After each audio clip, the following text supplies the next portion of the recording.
Արքայություն քո եղիցին կամք քո որպես երկինս եւ երկրի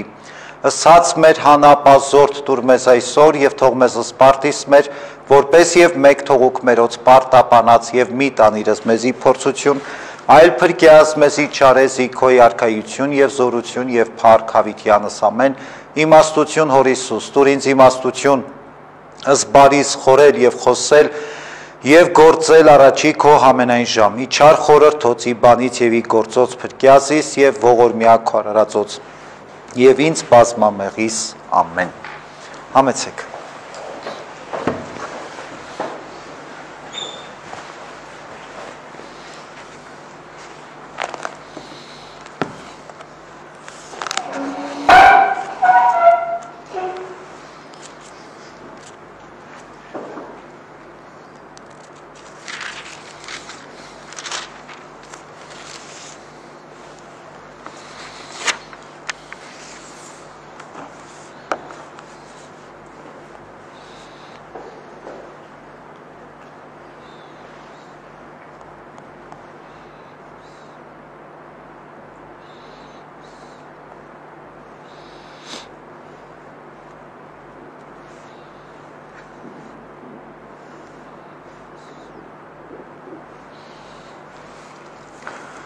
Հուսամ լավ եք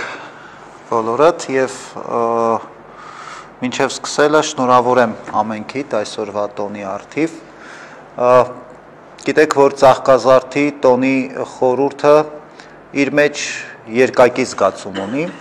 եւ ուրախ եւ ուրախության տոն է եւ նաեւ առիթ չասեմ տխրելու բայց առիթ մտածելու անդրադարձ անելու որովհետեւ հայտնի է ավետարանական պատմությունից, որ այն մարդիկ, ովքեր որ ցնծություններով ու փառաբանություններով դիմավորեցին Քրիստոսին, օրեր հետո նույն այդ մարդիկ պահանջեցին, որ Քրիստոսին խաչեն։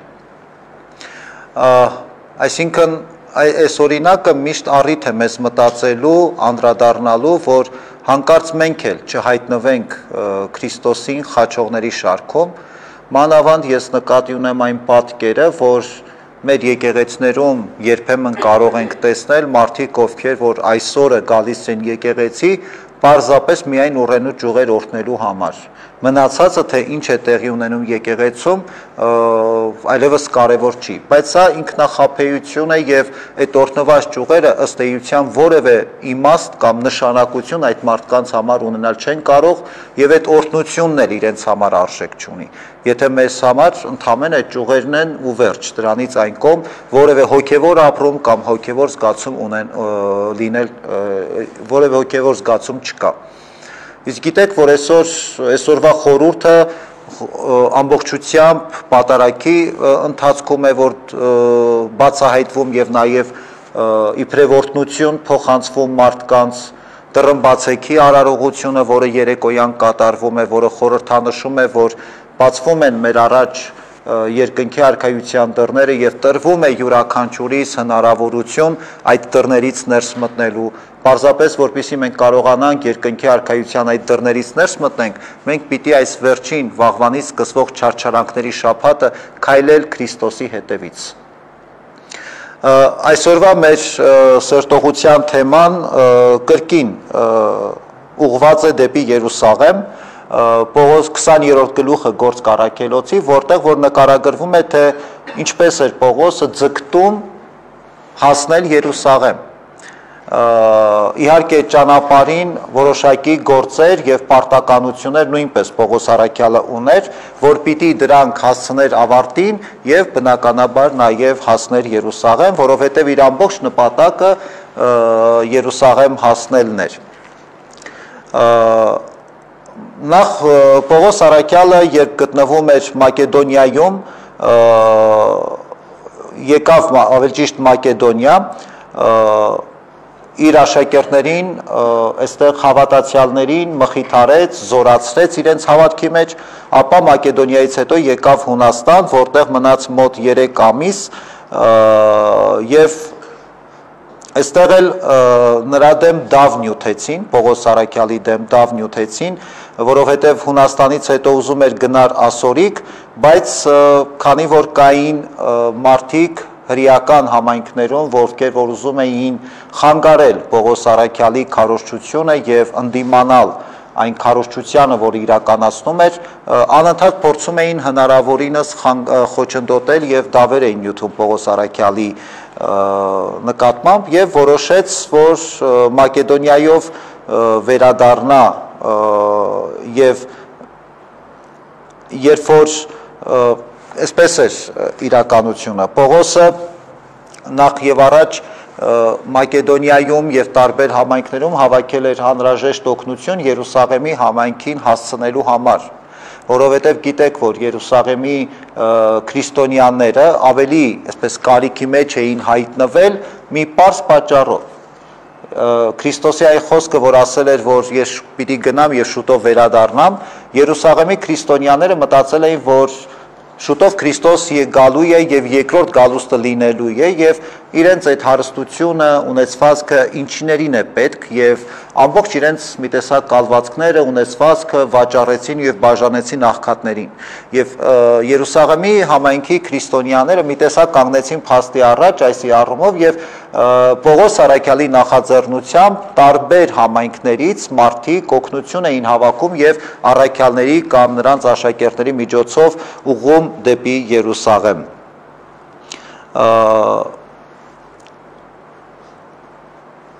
Պողոս Արաքյալը նաև այս առումով, անհամբերությամբ սպասում էր, որ պիտի այդ օգնությունը հասցներ Երուսաղեմ։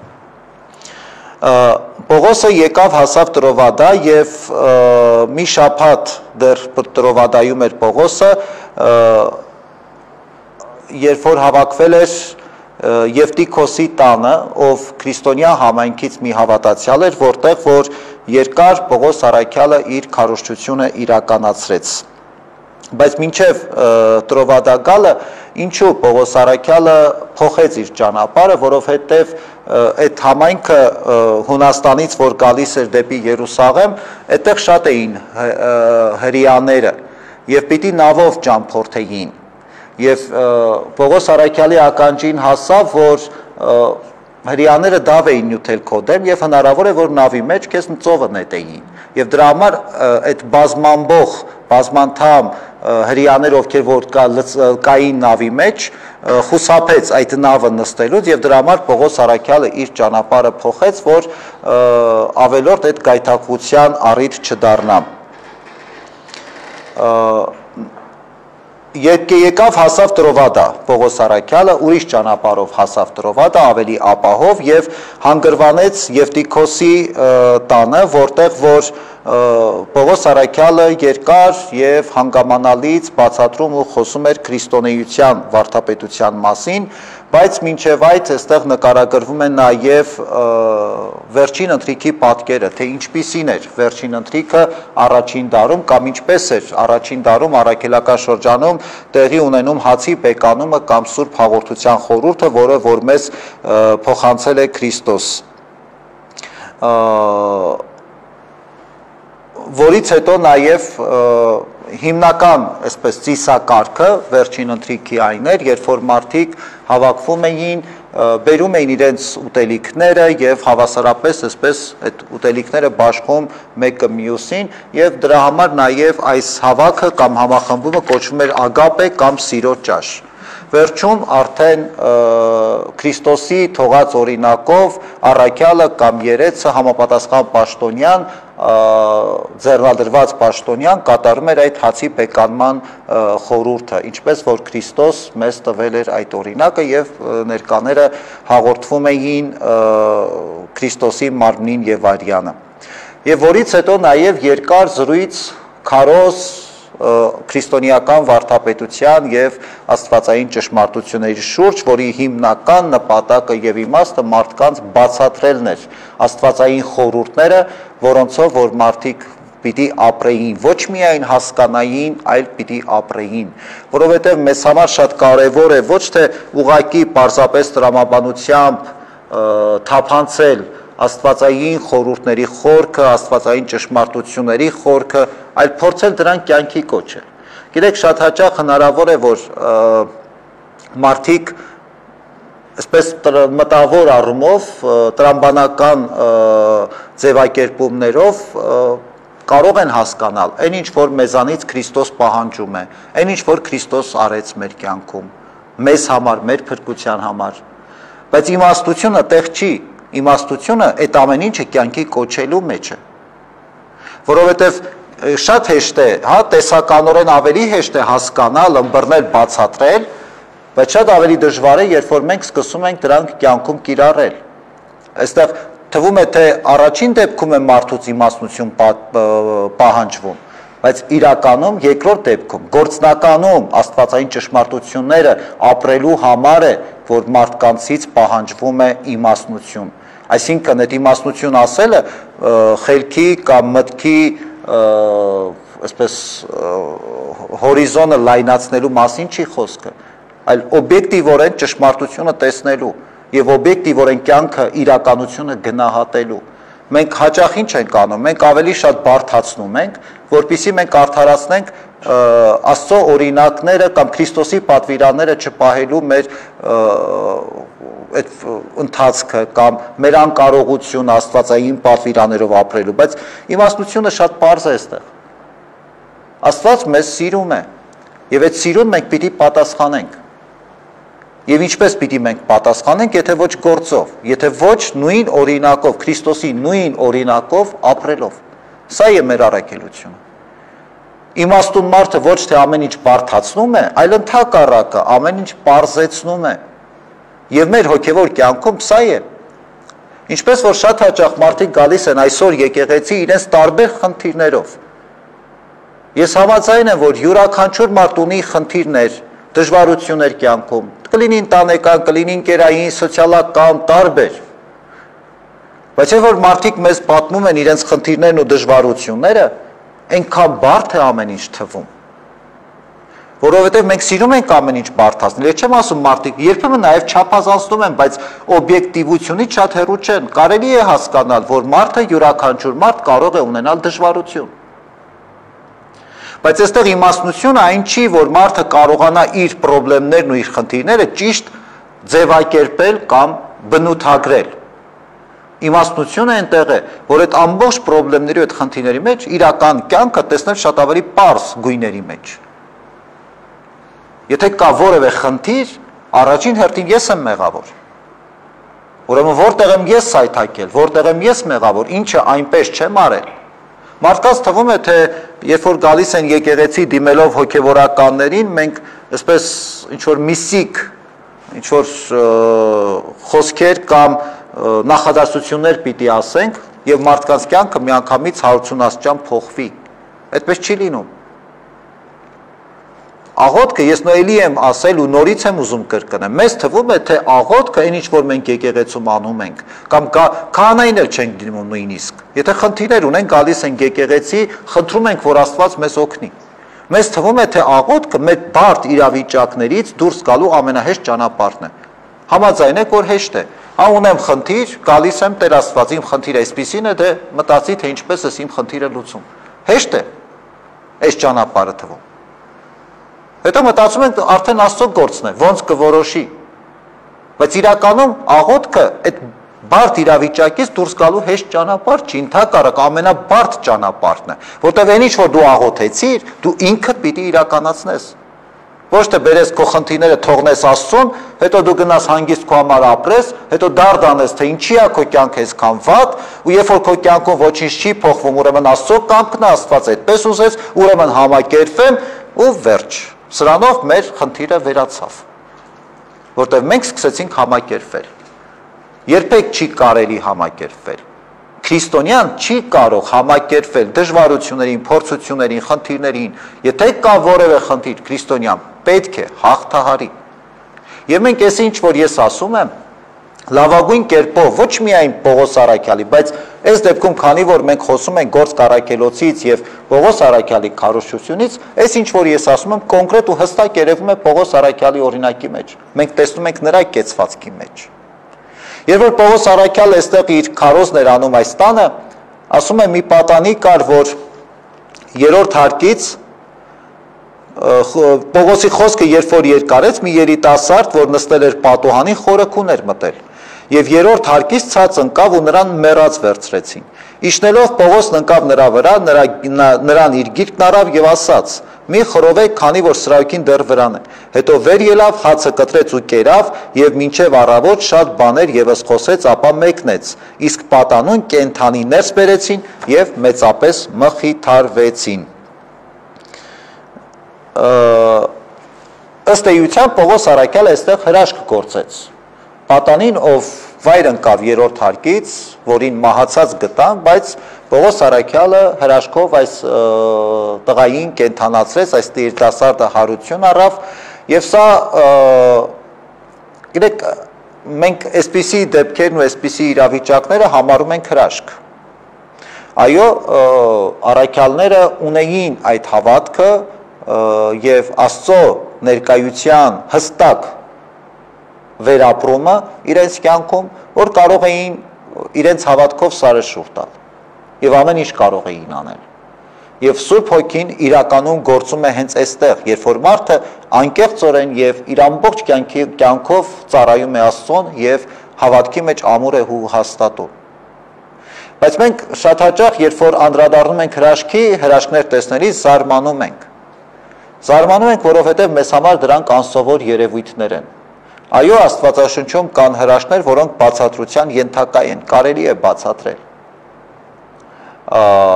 Ինչպես օրինակ, ասենք Քրիստոս շատ հրաշքներ որ գործեց, շատերից թվում է, թե բնության այսպես օրինաչափությունը խախտեց, բայց իրականում ոչ մի օրինաչափություն չի խախտում Քրիստոս։ Հայտնի օրինակը որ բերեմ, չէ, Կանա քաղաքի հարսանիքի օրինակը, երբ որ ջուրը գինի դարձավ։ Սա բնության մեջ օրինաչափություն է։ Ջուրը խողի միջոցով անցնում է խաղողի որդին, խաղողը է աճում, դա դառնում է գինի, այսինքն Քրիստոս դեպքերը իր պարզապես արագացրեց։ Բայց կան հրաշքներ էլ ավետարանում, որ գործեց Քրիստոս եւ նաեւ գործեցին առաքյալները, որոնք բացատրել հնարավոր չէ տրամաբանորեն։ Եվ այստեղ է, որ սա գալիս է նաեւ մեր հավատքից։ Իսկ մենք զարմանում ենք։ Ինչու ենք զարմանում, որովհետեւ մենք ի վիճակի չենք ամեն օրվա մեջ տեսնել Աստծո հրաշքը։ Որովհետև այն ինչի մեջ որ մենք ապրում ենք, մեզ համար, որ հրաշք է, բայց դարձել է սովորական իրողություն։ Ամեն մի օրը մեզ տրված Աստծո հրաշքն է, ամեն օրվա լույսը Աստծո հրաշքն է մեզ յուրաքանչյուրից տրված։ Իսկ մենք սովորաբար դա չենք նկատում, որովհետև հրաշք ասելով մենք ակնկալում ենք ինչ-որ գերբնական երևույթներ, որ պիտի տեղի ունենան։ Մենք սովորական այս կյանքի ընթացքում, այս աշխարհի ընթացքում սովորական կյանքով չենք կարողանում ապրել, բայց ինչ-որ հրաշքներ ենք ակնկալում։ Աստված մեզ սովորեցրեց, որ հրաշք գործողը դուք եք։ Ձեր կյանքի ընթացքում հրաշք գործողը դուք եք։ Ձեզանից յուրաքանչյուրը կարող է հրաշքը գործել։ Եվ այդ հրաշքը գործելու ամենապարզ ճանապարհը կա։ Դրա համար պետք չի լինել մարգարե, պետք չի լինել պայծառատես կամ չգիտեմ որևէ շնորհով օժտված, ընդամենը մարդ պետքա լինել եւ անկեղծորեն հավատալ Աստծուն։ Այն հրաշքը, որը որ կարող ես անկեղծորեն ինչ-որ մեկին ժպտալ, անկեղծորեն ինչ-որ մեկին օգնել, որևէ մարդու հանդիպել եւ չամաչել նրա աչքերի մեջ նայել, սա ամենամեծ հրաշքն է մեր կյանքի։ Իսկ մեզ համար դա դարձել է սովորական կենցաղային մի դրսևորում։ Պետրոս Արաքյալը Տրովադայից նույնպես մեկնեց, կրկին շտապելով դեպի Երուսաղեմ,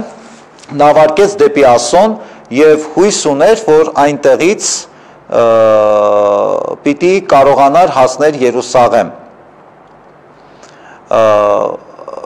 Տրովադայից Պողոս Արաքյալը եկավ Եփեսոս եւ Եփեսոսի համայնքին եւ Եփեսոսի հավատացյալներին նույնպես Պողոս Արաքյալը հրաժեշտ տալով շարժվեց դեպի Երուսաղեմ։ Ամեն կերպ Պողոս Արաքյալը ուզում էր հասնել Երուսաղեմ, բայց ամեն դեպքում ճանապարհին լինում էին խոչընդոտներ։ Երբեմն հանդիպում էր հրեաների դավերին, նյութազդավերին, երբեմն տեխնիկական այսպես խոչընդոտների, բայց բնականաբար բոլոր խոչընդոտները Պողոս Արաքյալը Աստծո օգնությամբ, Սուրբ Հոգու շնորհներով կարողանում էր հաղթահարել։ Ես ուզում եմ ամեն դեպքում ընթերցել Պողոս Արաքյալի խոսքը, որը շատ զգացմունքային խոսք է, հրաժեշտի խոսքը Եփեսոսի երեսներին ուղված։ Դուք ինքներդ գիտեք, թե առաջին օրվանից ի վեր, երբ Ասիա եկա, այդ ամբողջ ժամանակ ձեզ հետ էի, ինչպես ապրեցի, ծառայելով Տիրոջն ամենայն խոնարհությամբ, արտասուքով ու փորձություններով, որ հրեաների նենգությունների պատճառով ինձ պատահեցին։ Ինչպես բնավ չվարանեցի ձեզ պատմելու օգտակար բաներից եւ ուսուցանելու ձեզ ինչպես հրապարակավ, այնպես էլ տանը։ Վկայություն տվեցի հրեաներին ու հեթանոսներին Աստծո առաջ ապաշխարության եւ մեր Տեր Հիսուս Քրիստոսի հանդեպ հավատի մասին։ Արտահա ես Սուրբ Հոգու մղումով Երուսաղեմ եմ գնում, իսկ թե այնտեղ ինձ ինչ է պատահելու, չգիտեմ, բայց Սուրբ Հոգին ամեն քաղաքի մեջ ինձ վկայում է ու ասում. կապանքներ ու նեղություններ են սպասում քեզ, բայց ես իմ անձը ոչ մի բանով այդքան հարգի չեմ համարում, որքան այն, որ ուրախությամբ ավարտեմ իմ ընթացքը եւ այն պաշտոնը, որ Տեր Հիսուսից ստացա, Աստծո շնորհների ավետարանի մասին վկայելու։ Եվ արդ ահավասիկ ես գիտեմ, որ դուք ամենքդ, որոնց մեջ ես շրջեցի, քարոզելու Աստծո արքայությունը իմ երեսն այլևս չեք տեսնելու։ Դրա համար էլ այսօր ձեր առաջ վկայում եմ, որ ես մաքուր եմ բոլորիդ արյունից, որովհետև չքաշվեցի ձեզ հայտնելու Աստծո կամքն ամբողջությամբ։ Զգույշ եղեք ինքներդ ձեր եւ ամբողջ հոտի համար, որի վրա Սուրբ Հոգին տեսուչներ կարգեց ձեզ, հովվելու Տիրոջ ժողովրդին, որին նա փրկեց իր արյունով։ Սակայն ես քաջ գիտեմ, որ իմ մեկնելուց հետո ձեր մեջ կգան հափշտակիչ գայլեր, որոնք չեն խնայի հոտին։ Ձեր միջից էլ դուրս կգան մարդիկ, որ թյուր բաներ կխոսեն աշակերտներին իրենց հետևից տանելու համար։ Դրա համար էլ արթուն կացեք եւ հիշեք, որ ամբողջ 3 տարի գիշեր ցերեկ առանց դադարի արտասուքներով յուրաքանչյուրիդ մեկ-մեկ խրատեցի։ Արդ ձեզ հանձնում եմ Աստծուն եւ նրա շնորհի խոսքին, որ կարող է բարձրացնել ձեզ ժառանգություն տալ բոլոր սրբերի հետ։ Ձեզնից ոչ ոքի արծաթը կամ ոսկին կամ հագուստները չցանկացա։ Դուք ինքներդ գիտեք, որ իմ եւ ինձ հետ եղողների կարիքները հոգացին այս ձեռքերը։ Ես իմ օրինակով ամեն ինչ ցույց տվեցի ձեզ, որովհետև այդպես պետք է աշխատել եւ դարմանել հիվանդներին ու հիշել Տեր Հիսուսի խոսքը, որ հենց ինքն ասաց. երանելի է մանավանդ տալը, քան առնելը։ Այս բաներն ասելուց հետո բոլորի հետ մեկտեղ ծնկի գալով սկսեց աղոթել։ Բոլորն էլ լաց եղան եւ Պողոսի վզովն ընկնելով համբուրում էին նրան, մորմոքում էին մանավանդ այն խոսքի վրա, որ այլևս իր երեսը չեն տեսնելու, եւ նրան ուղեկցեցին մինչեւ նավը։ Պողոս առաքյալը միշտ իր քարոզի, իր խոսքի եւ քրիստոնեական վարդապետությունը մարդկանց ուսուցանելու, մարդկանց կյանքին նաեւ գործնականում հասնելու ճանապարհին միշտ առանձնացել է, միշտ ընդգծված է եղել իր քաջությամբ եւ համարձակ խոսելով։ Մենք դեռ էլի կտեսնենք իհարկե շարունակության մեջ, բայց բոլոր իր քարոզչական ճամփորդությունների ընթացքում Պողոս առաքյալը որքան դժվարությունների հանդիպեց, երբեք չընկրկեց։ Միշտ առաջ քայլեց, միշտ առաջ, հույսը դնելով Աստծո զորությանը եւ նաեւ վստահելով Աստծո կամքին։ Մյուս կարևոր հանգամանքը, որ նաեւ այս խոսքի մեջ էլ դրսևորվում է, մի տեսակ համառոտ, բայց Պողոս առաքյալի քարոզչության, գործունեության ամփոփ նկարագիրը կարելի է նաեւ այս խոսքի մեջ գտնել։ Պողոս առաքյալը ազատ մարդ էր։ Դա երևում է իր գործունեությունից եւ նաեւ իր այս խոսքերից։ Ինքը շատ ազատ էր։ Այն որ ասում է ես ձեր ոսկին արծաթը չուզեցի ոչ մեկի պարտքի տակ մնալ, եթե այլ կերպ ձևակերպենք կամ այսօրվա տրամաբանության մեջ ձևակերպենք։ Խոսքը միայն նյութականի մասին չէ, որովհետև մարդու համար շատ կարևոր է ազատությունը, անկախությունը, լավ իմաստով որևէ մեկին պարտքի տակ չլինելը։ Չէ, այսօր էլ մեր կյանքում, մեր իրականության մեջ էլ շատ կարևոր է, չէ, յուրաքանչյուր բանական մարդ մտածում է, որ ապրի այնպես, որ ոչ մեկին պարտք չլինի։ Նորից եմ ընդգծում, նյութական իմաստով չէ, անպայման։ Ինչու՞ չէ, նաև նյութական իմաստով, բայց ոչ միայն։ Այստեղ է, որ ես հաճախ ուզում եմ հիշենք առաքյալի մեկ ուրիշ խոսքը, որ ասում է մեկը մյուսին սիրելու, բարություն անելու մեջ իրար հերթ մի տվեք, մեկը մյուսին գերազանցեք։ Մոտավորապես սրա մասին է խոսքը։ Եթե մեկը քեզ բարություն է անում, դու ավելիով արա, Ոչ թե նրա համար, որ ինչ քեզ արեց դու նույնը պատասխան տաս, դրա համար չի բարությունը։ Բարությունը այստեղ արժե սրկվում է։ Կապ չունի ինքը ինչքանով արեց, դու իրան բադիմացնին բարություն ես անում, ոչ թե նրա համար, որ ինքը քեզ բարեհաճ է եղել քո նկատմամբ, այլ որտեվ դու սիրում ես այդ մարդուն, որտեվ ինքն էլ Աստծո արարած է։ Եվ դու ուզում ես անկախ նրանից դիմացինը քեզ համար ինչ որ բան արել է կամ ոչ, դու ուզում ես քրիստոնեական այդ առաքինությամբ ապրելու եւ այդ բարեպաշտությամբ ապրելու։ Հետևաբար սիրո մեջ, բարիք գործելու մեջ, այո, մենք պիտի փորձենք հնարավորինս մեկս մյուսին գերազանցենք։ Ազատությունը այստեղ է, հոգևոր իմաստով եւ ամեն առումով, այստեղ է մարդու ազատությունը։ Առհասարակ այսօր մեր կյանքում մենք սիրում ենք թաքնվել հասարակությունից, մարդկանցից, այն որ ասում են շարո փորձանքից հեռու։ Այդպես մենք երբեք ազատ չենք լինի։ Մեզ թվում է, թե փորձություններից, ավելորդ խոսակցությունից հեռու լինենք, բայց այդ ավելի մեզ կապանքների մեջ է պահում, քան թե մեզ տալիս է ազատություն։ Ազատությունը լինում է այն ժամանակ, երբ որ դու պատասխանատվություն ես վերցնում։ Չկա ավելի մեծ արժեք, չկա ավելի մեծ երջանկություն, քան ազատությունը, որ յուրաքանչյուր մարդ կարող է ունենալ եւ պետք է ունենալ։ Այդ ազատության մեջ դու ես, այդ ազատության մեջ դու կարողանում ես բարիք ստեղծել։ Այդ ազատության մեջ դու քո սխալները ավելի հեշտ ես տեսնում։ Ինչքան մարդու միտքը կապված է տարբեր այսպես պայմանականություններից եւ տարբեր հանգամանքներից, այնքան մարդը դժվարությամբ է իր մեղքերն ու իր սխալները տեսնում եւ բնականաբար նաեւ շտկում։ Չկա ավելի մեծ արժեք ազատությունից բացի։ Մեր մարդկանցս համար, որտեղ դրսևորվում է եւ սերը, եւ վստահությունը, եւ հավատքը, առանց այդ ազատության մնացածը իմաստ չունեն։ Եթե ինձ պետք է ես տիպողաբար ինչ-որ մեկին սիրեմ, այդ սերը արժեք չունի։ Եթե ես ստիպված լինեմ Աստծուն հավատալու, դա էլ արժեք չունի։ Աստված մինչև վերջ հարգեց մեր ազատությունը։ Նույնիսկ այսօր, մինչև այսօր էլ եւ միշտ մարդիկ ասում են, ինչի է պետք, թող Աստված միջամտի, ախր այսքան դժվարություններ, այսքան արհավիրքներ, այսքան ցավ, թող Աստված միջամտի, միանգամից այդ կյանքը փոխի։ Մինչև այսօր մենք նույնիսկ դրա համար մեղադրում ենք Աստծուն։ Բայց հենց որ Աստված դիպչում է մեր ազատությանը, մենք բողոքում ենք, ասում ենք, չէ, մենք ուզում ենք ազատ լինել։ Գիտեք, սա նման է այն օրինակին, որ իհարկե, երբ որ մարդը հասնում է ծայրահեղ դժվարության ու փորձության, այդքան էլ լավ չի կարում սա ընդունի, բայց դա այդպես է։ Երբ որ ես իմ երեխային ուզում եմ տալ հնարավորություն, որ ինքը դրսևորվի, ինքն արտահայտվի, ես պետք է իրան ազատ թողնեմ։ Եթե ամեն վարքյան իրան ասեմ, այս քայլին էսպես արա, այս մյուս քայլին այնպես արա,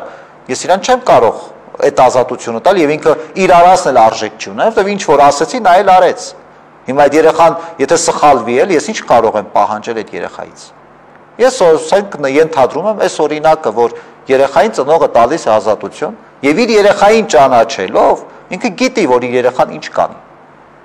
Որտեղ ինչպես գոնե մոտավորապես գիտի, որ հիմա երեխան փողոց դուրս եկավ, մեկի ապակին կջարդի, կամ ինչ որ մեկին կվնասի, մեկի հետ կվիճի, կամ հակառակը։ Բայց ծնողը տալիս է այդ ազատությունը երեխային, եւ եթե նույնիսկ երեխան որևէ սխալ թույլ տվեց, ծնողը վերցնում է այդ պատասխանատվությունը իր վրա։ Չի ասում այդ ապակին ինչպես ջարդել ես, գնա ինքդ էլ աշխատի եւ փոխի։ Ծնողը ինքն է դա անում երեխայի փոխարեն։ Այդ նույն բանը Աստված արեց մեր կյանքում։ Մեզ տվեց այդ ազատություն, ասեց ապրեք, ապրեք ինչպես որ կկարողանաք։ Էս է պայմանը երջանիկ լինելու, էս է պայմանը մարդ մնալու, բայց ինքներդ որոշեք։ Եթե կհասնեք այնպիսի իրավիճակում, որ այլևս ելք չկա, ես ձեր կողքին եմ։ Եթե սխալներ թույլ կտակ, ես կտամ հնարավորություն այդ սխալը շտկելու իմ կյանքի գնով։ Չէ՞ որ Աստված այս նույն ազատությունը տվեց մեզ, սրանից ավելի մեծ արժեք։ Ես օրինակ շատ հաճախ եմ ասել, ես քրիստոնյա եմ միայն նրա համար, որ ես տեսա այն ազատությունը, ինչը կա քրիստոնեության մեջ։ Ուրիշ ոչ միտեղ այդ ազատությունը ես չտեսա։ Միայն դրա համար ես քրիստոնյա եմ։ Ինձ համար քրիստոնեությունը բոլորովին արժեք ունի, հատկապես այդ ազատությամբ։ Երբ որ ինձ տրվում է հնարավորություն ստեղծագործելու, ինչ չի ասվում, այս երկու ճանապարհները կան, կամ սա է, կամ սա է։ Երբ որ ինձ ասում են սա տանում է դժոխք, ես տանում է դրախտ։ Լավ, այդտեղ ես ընտրության հնարավորություն չունեմ։ Բնականաբար ես պիտի ընտրեմ դրախտ, ես ստիպված եմ ընտրելու դրախտը, ինչի պետք է դժոխքով կընտրի։ Այստեղ ընտրություն չկա։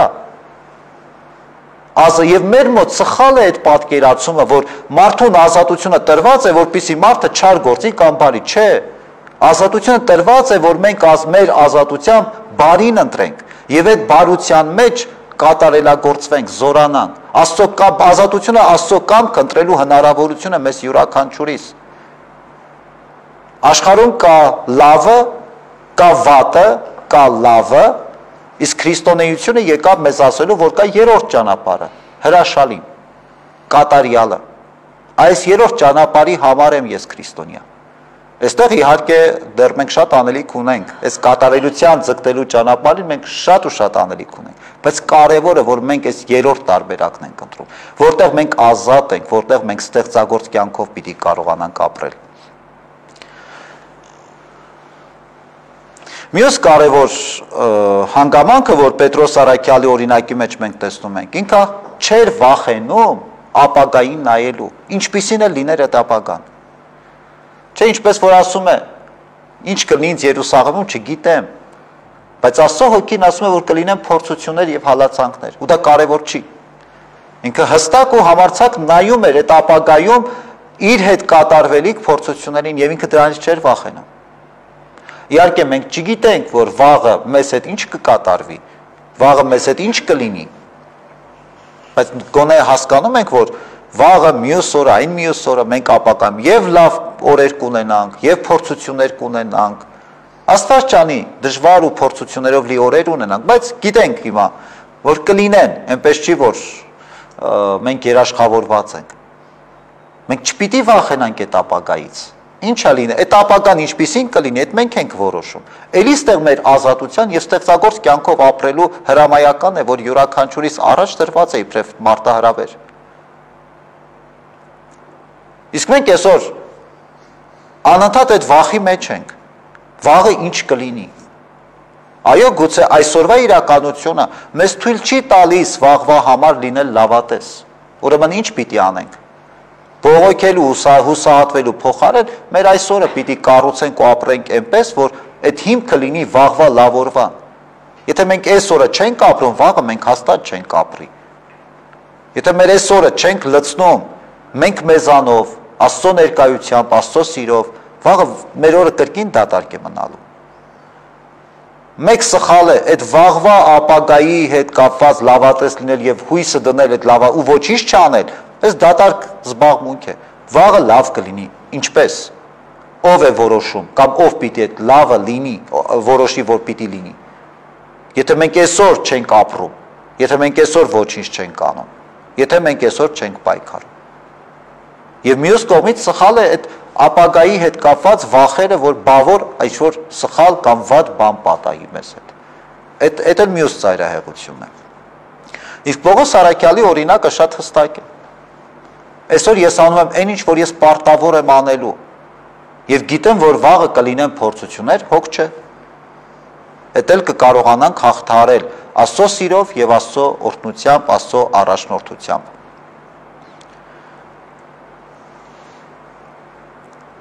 Գիտեք,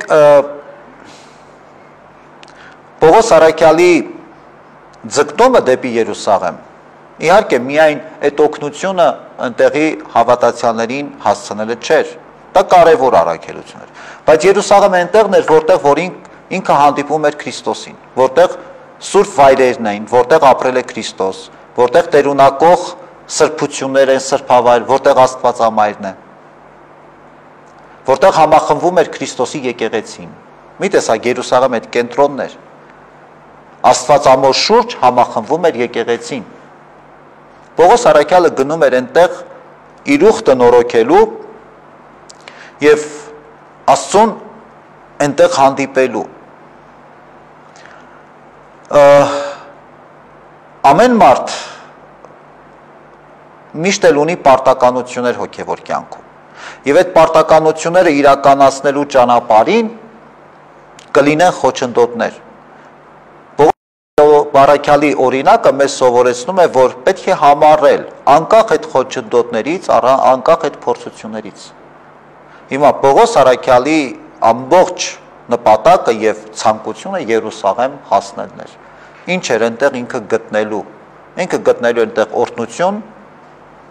փառաբան Աստծուն, այնտեղ վերանորոգելու էր իր ուխտը, զորանալու էր իր հավատքի մեջ, Քրիստոսի եկեղեցում Աստծո ներկայությունը պիտի տեսներ, սա էր Պողոս առաքյալի հիմնական ձգտումը եւ նպատակը Երուսաղեմ հասնելու։ Առաքյալները ուր էլ որ Երուսաղեմից գնում էին քարոզելու, Երուսաղեմ Աստվածամայրն էր, որը պահում էր եկեղեցու խորհուրդ, Աստվածամոր շուրջն էր համախմբվում եկեղեցին Երուսաղեմում, եւ Աստվածամայրը Երուսաղեմից ոչ միտեղ չգնաց։ Բայց առաքյալները տարբեր վայրերից քարոզելով ի վերջո գալիս էին համախմբվում էին Աստվածամոր շուրջը, գալիս են այնտեղ եկեղեցին զորացնելու։ Մեզ տրված է հնարավորություն ուխտավորաբար գնալու Երուսաղեմ, ինչպես որ Պողոս առաքյալը գնաց այնտեղ իր հավատքը նորոգելու եւ տերունակող այդ սրբավայրերում իր ուխտը նորոգելու։ Մենք էլ այսօր նույն այդ օրինակով փորձում ենք գնալ Երուսաղեմ, ուխտի գնալ, քայլել այն ճանապարհներով, որտեղով որ անցել էր Քրիստոս։ Ինձ համար մեծ տպավորություն էր թողնում եւ մինչեւ այսօր թողնում է Գեցեմանի այգիից, երբ որ Քրիստոսին ձերբակալում են, այսպես ձորի միջով, հետո այդ Գեցեմանի այգին Ձիթենյաց լեռան լանջին է, եւ կողքի բլուրը, որը Սիոնի բլուրն է, որտեղ Երուսաղեմ քաղաքն է, գիտեք, որ Երուսաղեմը այսպես բլուրների վրա կառուցված քաղաք է, որոնցից մեկը Ձիթենյաց լեռն է, մյուսը Սիոնի լեռն է, եւ այդ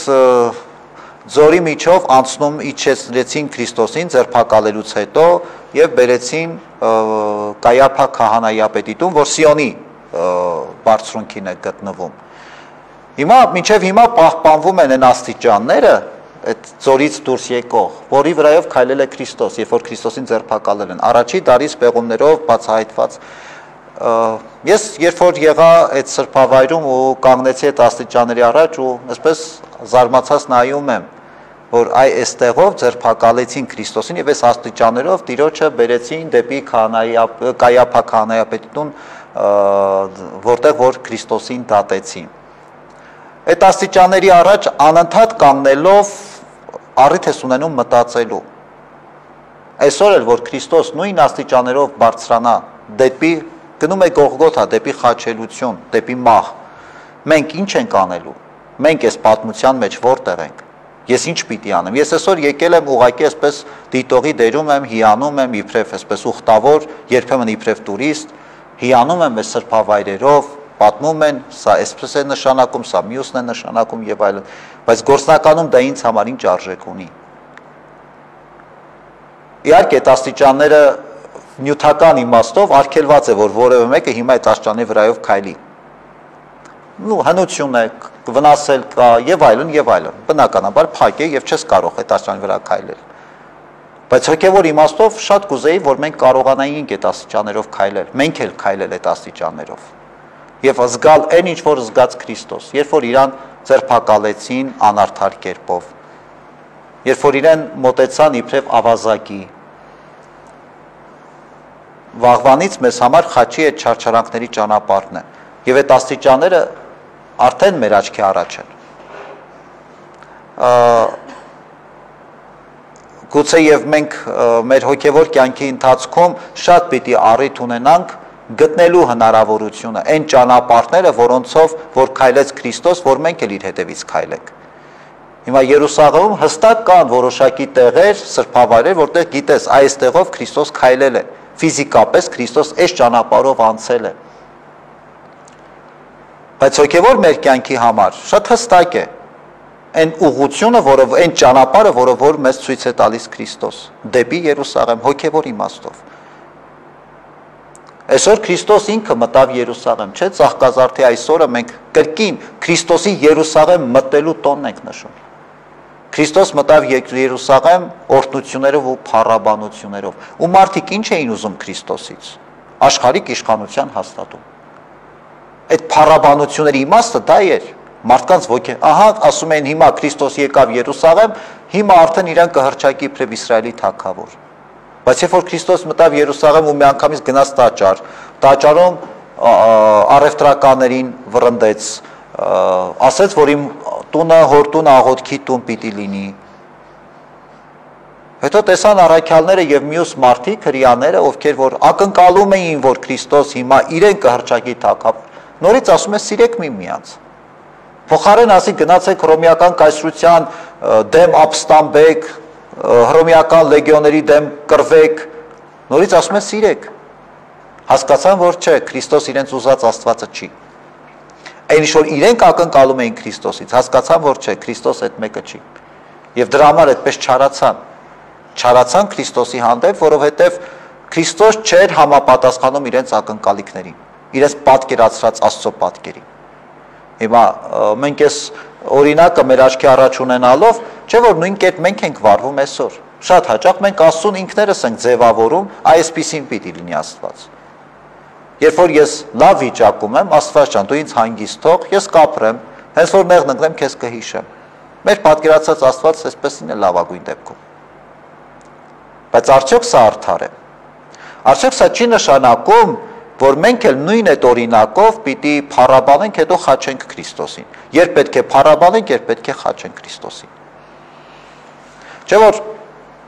հոգևոր իմաստով Քրիստոս մեզ առաջնորդեց Երուսաղեմ մտնելով մեզ առաջնորդեց դեպի խաղաղության թագավորություն, երկնքի արքայություն։ Քրիստոս այս ճանապարհն էր ցույց տալիս եւ պատահական չէր, հա, ավանակի վրա նստած եւ հետաքրքիր է գիտեք որն է, որ 5 կտակարանի մարգարեներին եթե ծանոթ եք, երբեմն այն ինչ որ մարգարեները տեսնում էին, որ խոսքով չէին կարողանում մարդկանց բան հասկացնել, ասում էին լսող չկար։ Ինչ էին անում մարգարեները, ինչ որ թատերական կամ դրա այսպես բեմականացված ինչ որ պատկեր էին ներկայացնում։ Այդ ինչ իրենց ասելիքը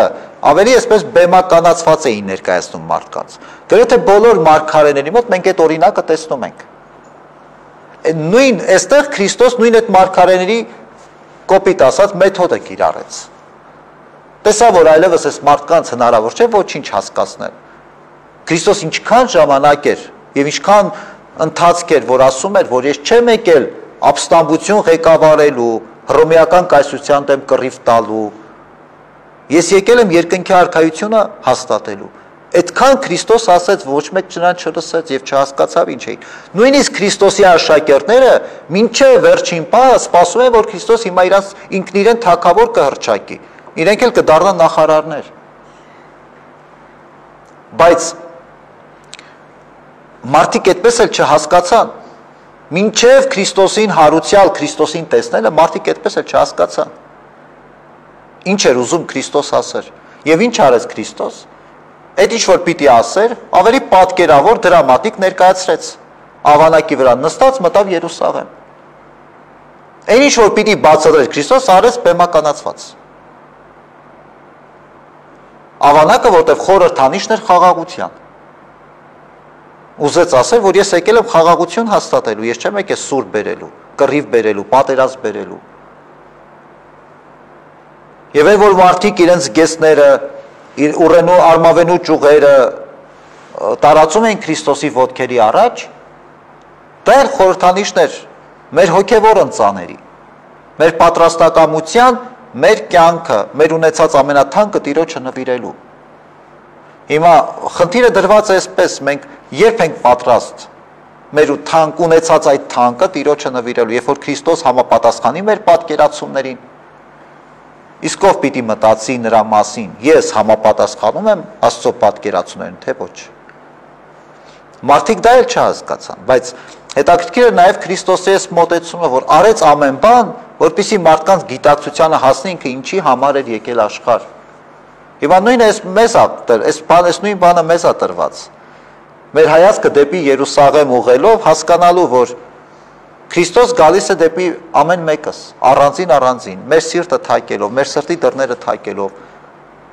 Եվ ակնկալում է, որ մենք մեր սիրտը, հոգին, միտքը պիտի բաց անենք իր առաջ, բայց ինչի համար ենք մենք բացում։ Ինչ ենք ուզում Քրիստոսից։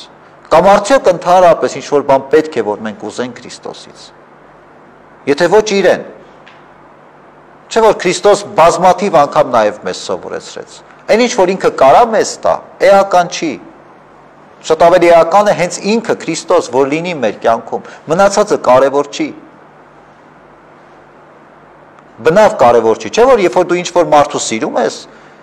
դու ակնկալում ես, որ ինքը լինի քո կողքին, թե ինչ ինքը քեզ կտա կամ քեզ համար կանի, հեչ էական չի արդեն։ Կարևորը դու իրեն ունես քո կողքին։ Այս սերը ստեղ է, էս է իրական սերը։ Գիտեք, այս ամեն ինչի մասին կարծում եմ, որ այնպես չի, որ ոչ մեկս չգիտեինք։ Բայց այնքան էին այս ճշմարտությունները դարձել տեսական ու գրքային, որ շատ հաճախ մենք չենք կարողանում դրանցով ապրել։ Քրիստոս եկավ այդ ամեն ինչը իրականություն դարձրեց իր իսկ օրինակով եւ մեզ տվեց շատ հստակ օրինակ. եղեք ազատ, ապրեք ազատ, պայմանականություններից, մարդկանց կարծիքից անկախ, հասարակական կարծիքից անկախ, արեք այն ինչ որ ճիշտ եք համարում ու բնավ կարևոր չի ով ինչ կասի, ով ինչպես կընդունի կամ ինչ կմտածի, եւ ուղղակի սիրեք, առանց պատճառի, առանց պայմանի, պարզապես սիրեք ինչքան կարող եք։ Այս է քրիստոնեությունը, այստեղ է որ սկսվում եւ ավարտվում։ Ավելի քրիստոնեությունը չի ավարտվում։ Երևի թե այսքանը ինչ որ ուզում եի ձեզ ասել, եթե ունեք հարցեր, խնդրեմ։ Մինչև դուք կնայեք, եթե ունեք թե չէ, ես նայեմ, տեսնեմ էլեկտրոնային տարբերակով մեզ հարցեր եկել են թե չէ։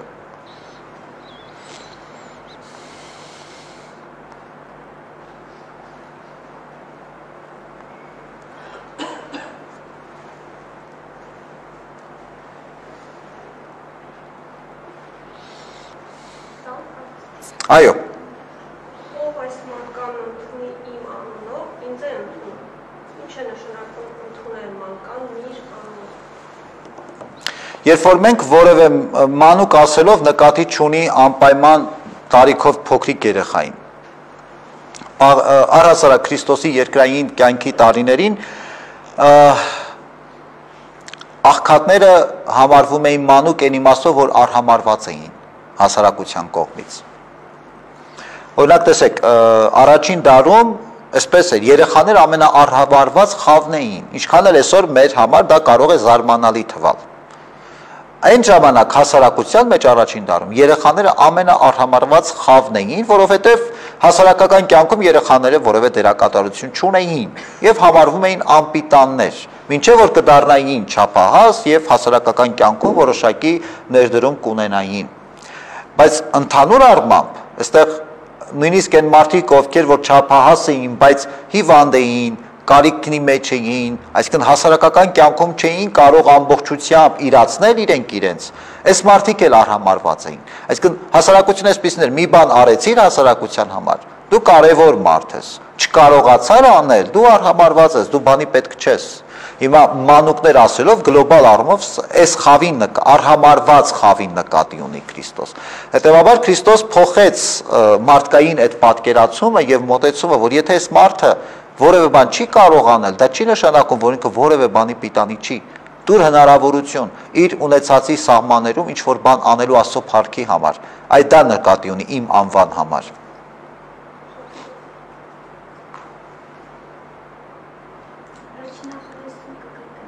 Որ վերջին նախադասությունը։ Այսինքն երբ որ դու տալիս ես որևէ մեկին հնարավորություն ապրելու իր կյանքը լիարժեք եւ ապրելու Աստծո փառքի համար։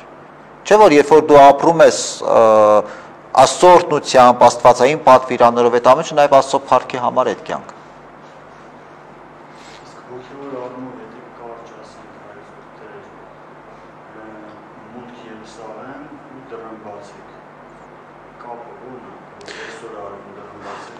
Դրմբացեք այսօր վաղ, որտեղ վաղվանից ավակ շաբաթն է։ Հիմա տեսեք, ավակ շաբաթը մեծ պահքի շրջանի մեջ չի մտնում, դա առանձին միավոր է, ավակ շաբաթը, որը Քրիստոսի չարչարանքների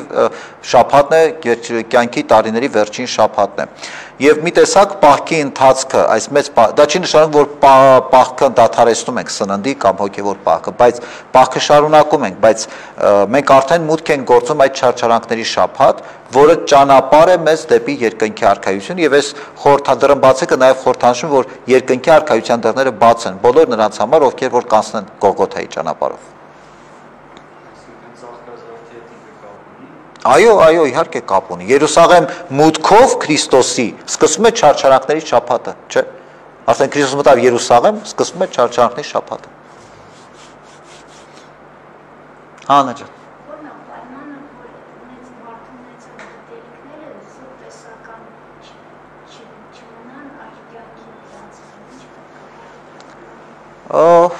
Գիտեք, ինչ պետք է անի, շատ բան պետք է անի, մարդ, որ իր գիտելիքները տեսական դառնան գործնական։ Պիտի ապրի իր ամբողջ կյանքը հենց այդ առաքելությամբ, որ այդ գիտելիքները, այսինքն նախ ինքը սենց ասեմ, հա, ավելի մի քիչ հարցը վերաձևակերպել, ինչպիսի վերաբերմունք ինքը պիտի ունենա իր գիտելիքներին։ Եթե մարդը մտածում է, որ այդ գիտելիքները միայն իր սեփականությունն են, դա կմնա որպես տեսական միայն, եւ դա երբեք գործնական չի դառնա։ Երբ որ մարդը գիտի եւ հասկանում է, որ այն գիտելիքները, որ ինքը ամբարել է եւ կուտակել է, դա պիտի տա բաշխի, որպիսի դա բերի պտուղ եւ բերի արդյունք, այս դեպքում դրանք կդառնան գործնական։ Որտեւ տեսեք, այստեղ էլ այս նույն հատվածում էլ, չէ, ասում է լավ է տալը, քան թե առնելը։ Այսինքն քրիստոնեության մեջ այս կարևոր սկզբունք է։ Երբ որ դու տալիս ես, բաշխում ես, քո ունեցածը չի սպառվում, ընդհակառակը բազմապատկվում է, չէ՞։ Հիմա նույն այս դեպքում, երբ որ դու ունես գիտելիքներ, այդ գիտելիքները փոխանցելով, դու այդ գիտելիքները որ մեկին տալիս ես, դու այդ գիտելիքներից չես զրկվում, չէ՞։ Դա մեկը դա քոնն է, բայց դա բազմապատկվում է։ Մյուսն էլ է սովորում, մյուսն էլ է սովորում, մյուսն էլ է ինչ որ բան դրանից խաղում եւ ստացվեց քո ունեցածը բազմապատկվեց։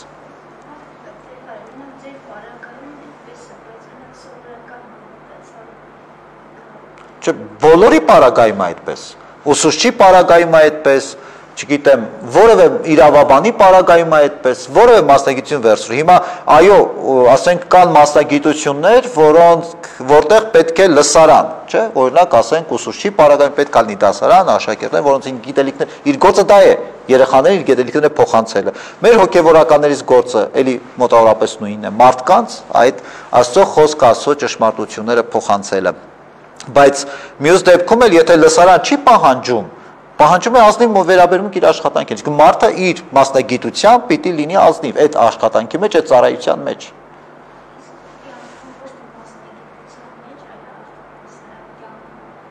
Կյանքում էլ հետևի Քրիստոսի պատվիրաններին ու պատգամներին, այսինքն այստեղ մասնագիտական գիտելիքները բնավ չեն փոխում ճշմարտությունները աստվածային։ Այդ նույնն է բոլորիս համար, եւ հոգեվորականի, եւ ուսուցչի, եւ վարպետի, եւ բանվորի, այդ ավետարանական ճշմարտությունները բոլորիս համար նույնն է, փոփոխական չեն։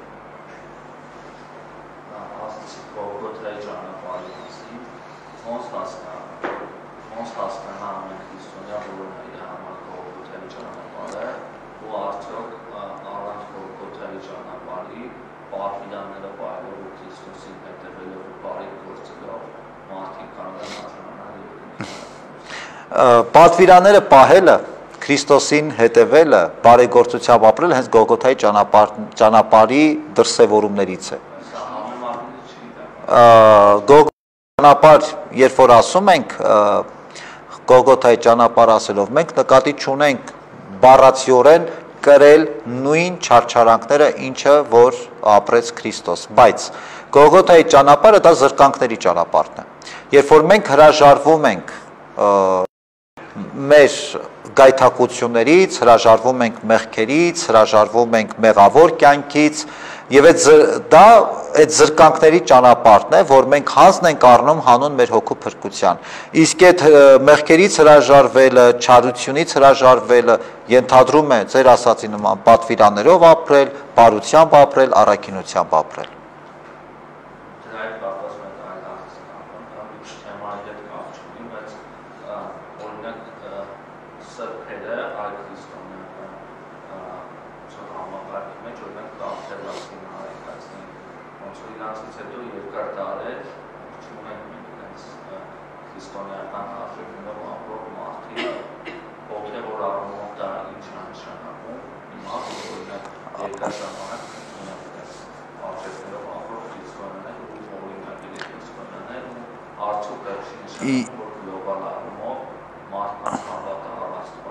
Ես չեմ ընդունում այդ մոտեցումը, որ ասվում է, թե այսօր չկան մարդիկ, ովքեր որ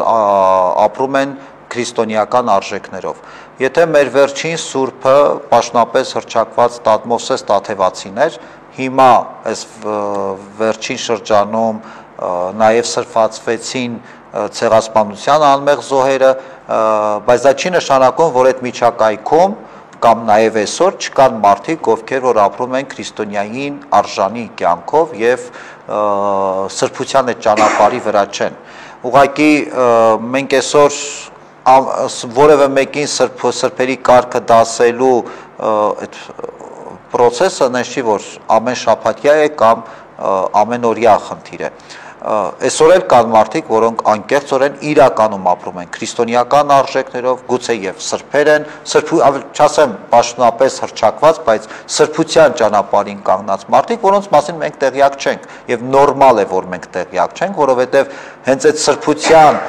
նաեւ պայմաններից մեկը, որ այդ մարդիկ իրենք չեն բարձրաձայնում կամ բոլորին ցույց չեն դնում իրենց բարեպաշտ կյանքը։ Կապրենք կտեսնենք, կանցնի որոշ ժամանակ այդ մարդկանց մասին կլսենք, կլինեն նաև այդպիսի մարդիկ, որոնց եկեղեցին կսրբացնի, ինչպես որ եղել է մինչև դա։ Նախկինում եղել է այդպես, այդ process այդպես է եղել, ոչ թե որ այս տեսել են այս մարդը պոտենցիալ սուրբ է, վերցել են սուրբ են դարձրել։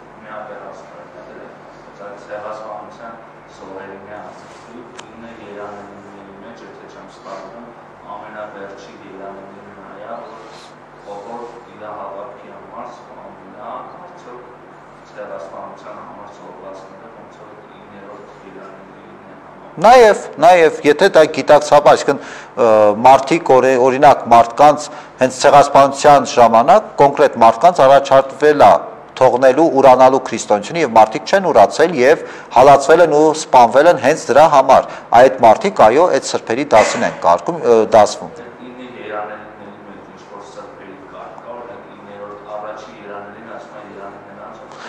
Ինը եւ բոլոր 9 երանիները սրբության տանող ճանապարհներ են։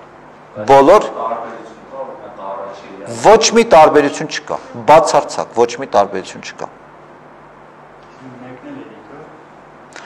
Գիտեք, այդ մեկն էլ հերիք է ասել ոչ, ես այդպես չի ասի։ 9 երանիները մենք դրան գուցե անդրադարձել ենք դրան։ 9 երան մեկը մյուսից բխող են։ Այնպես չի որ այդ 9 երանիները ամեն մեկը առանձին այսպես տեսություններ են կամ պատգամներ են։ Մեկը մյուսով է պայմանավորված։ Պետք է դու սքաս, հետո խոնարհ լինես, այսինքն բոլոր 9 երբ որ նայեք նույնիսկ հերթականությամբ իրար լրացնում են։ Եթե դու այն առաջինը պահեցիր, երկրորդ էլ կպահես, երրորդ էլ կպահես, չորրորդ, մինչև վերջ։ Այսինքն դա մի ամբողջական քրիստոնեական կյանքի օրինակ է, ոչ թե ասել մի երանին պահեցի։ Եթե դու մի երանին պահեցիր, մյուսները պիտի պահես։ Չես կարող ասել, ես ես մի երանին պահում եմ, մյուսները արհամարում եմ։ Եթե արհամարություն եմ, մեկն էլ արհամարեցիր։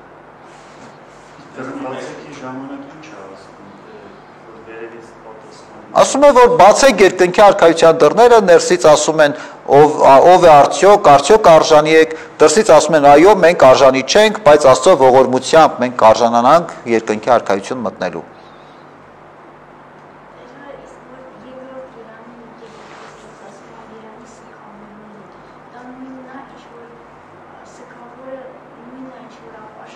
Այո, նույնն է ինչ որ ապաշխարող, այո։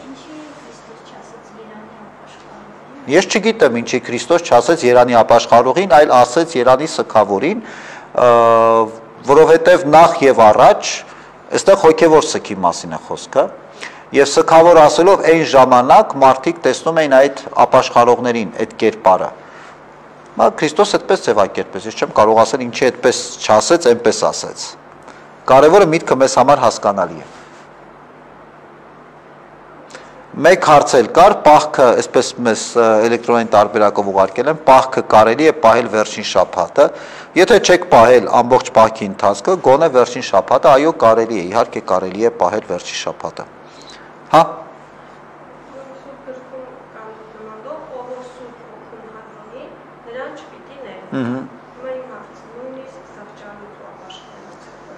Ոչ, զղջալուց ապաշխարուց հետո ներվում է։ Միանշանակ։ Չկա մեղք, որ մարդը գործի ու Աստված չկարողանա ներել, Աստված ամենակարող է։ Սուրբ Հոգու դեմ հայհոյանքը չի ներվում այնքան ժամանակ, քանի չէ որ այդ Սուրբ Հոգու դեմ հայհոյանքը մարդու չար սրտից ծնված այդ արարքն է, մինչև այդ չարությունը չանցնի, այդ մեղքը չի ներվի, այդքան ժամանակ։ Օրինակ, հա, տես, ես անընդհատ գալիս եմ, քեզ վիրավորում եմ, հետո ասում դե լավ, ոչինչ, այս աղջիկը ներողամիտ այնց կների։ Այսինքն իմ հույսը նրա վրա է, որ ես հույս եմ դնում քո ներողամտության վրա, բայց ես չեմ անդրադառնում, որ իմ արարքն է վատ։ Ու ես անընդհատ գալիս եմ, քո ոտքը տրորում եմ, քեզ վնասում եմ ու ասում եմ կներես, դու ինձ ներում ես ու տենց։ Գիտեք, 1, 2, 3 դու մի օր կասես կներեք, բայց դու չարաշահում ես իմ ներողամտությունը կամ ողորմածությունը։ Հետևաբար մեր խնդիրը այստեղ ավելի շատ այդ չարությամբ արված գործերը ոչ միայն այդ գործերը չանել, այլ չարությունից հրաժարվել, որից ծնվում են այդ գործերը, որոնք որ մենք իրականացնում ենք։ Հետևաբար այդ չարությունը երբ որ կվերանա, այն ժամանակ արդեն նաև այդ մեղքը կներվի։ Ոչ թե հիմա շատ հաճախ մարդիկ ասում են, դե լավ, ոչինչ, մեղքը գործեմ, գնամ Կիրակի օրը պատարագի ներողություն կխնդրեմ, Աստված կների։ Այդպես չի, այ դա է, որ չի ներում Աստված։ Երբ որ դու գիտես, որ մեղքան չես գործում, ուրեմն ի սկզբանե մի գործի, այդ չարիքը մեջիցդ հանի ի սկզբանե, այդ ժամանակ այո Աստված կների։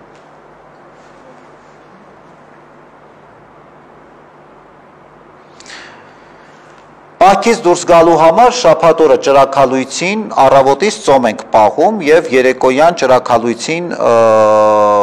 մասնակցելով պատարագին Սուրբ հաղորդություն ստանալով մենք պահքից դուրս ենք գալիս, որտեղ այդպիսի հարցեր կալ։ Ուրիշ աղոթենք։ Շաբաթ առավոտ ոչինչ չենք ուտում, ծոմ ենք պահում, եթե ուզում ենք հաղորդություն ստանալ եւ պահքից դուրս գալ։ Գիտեք, ջուր ծոմապահությանը ջուր արգելված չէ, այսպես, հա, ես ասեմ, բայց օրինակ ես ջուր էլ չեմ խմում։ Փորձում եմ հնարավորինս դիմանալ, բայց եթե չպիտի դիմանալ, ավելի լավ է խմեք։ Գոնե ջուր կարելի է։ Ես չեմ դիմանում, հաջորդ օրն եմ դուրս գալիս։ Դե, միայն ջրի համար, հա, ծոմ պահել։ Երբ որ ծոմ եմ պահում, պատարագի ժամանակ։ Դե հիմա կան մարդիկ, ովքեր որ ինչ-ինչ պատճառներով չեն կարող շաբաթ օրը առավոտից մինչև երեկո ծոմ պահեն, ֆիզիկական կամ որոշակի դժվարություններ ունեն եւ արդյունքում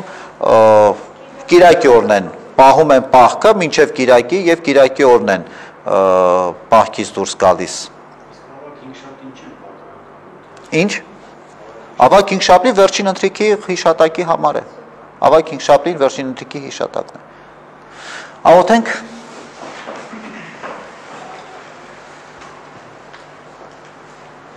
Պահպանյազ մեզ Քրիստոս Աստված ընթովանյավ Սուրբ եւ պատվական խաչի քո փրկյա ազատյա հերևելի եւ հանրևույթ թշնամվույն արժանավորյա գոհությամբ փառավորելս Հայր եւ Որդի եւ Սուրբ Հոգիդ հավիտյանս հավիտենից ամեն Աստված ասեց